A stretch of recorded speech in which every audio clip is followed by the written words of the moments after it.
Hi friends, Hyderabad style కద్దుకా కీర్ ఎలా చేయాలో చెప్తాను. ఒక ప్యాన్ తీసుకొని నెయ్యి వేసుకోవాలి. నెయ్యి వేడి కాగానే కాజు, బాదం, పిస్తా,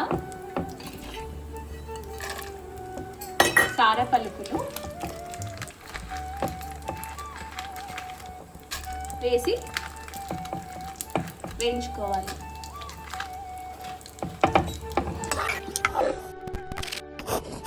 అదే ప్యాన్లో ఇంకొంచెం నెయ్యి వేసుకొని తురిమిన సోరకాయ వేసుకోవాలి.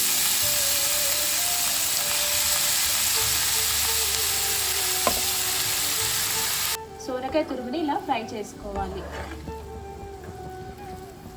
పావు కప్పు సగ్గు బియ్యాన్ని హాఫ్ అన్ అవర్ ముందు నానబెట్టుకొని ఇందులో వేసుకోవాలి.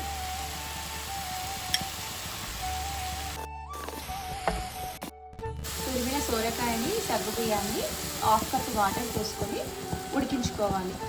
ఇలా ఉడికిన తర్వాత పక్కకు తీసి పెట్టుకోవాలి. హాఫ్ సోరకాయకి లీటర్ పాలు ఇలా బాయిల్ చేసుకోవాలి. బాగా బాయిల్ చేసుకోవాలి. ఇలా బాయిల్ అయ్యాక ఇలాచీ పౌడర్ వేసుకోవాలి. పాలు బాయిల్ అయ్యాక ఇలా పక్కకు తీసి ఫ్రై చేసి పెట్టుకున్నాం కదండి సొరకాయ తురుము, సగ్గుబియ్యం ఇందులోకి వేసుకోవాలి. ఇలా సొరకాయ సగ్గుబియ్యం పాలల్లో ఉడికాక చక్కెర వేసుకోవాలి. 3/4 కప్స్ చక్కెర వేసుకోవాలి.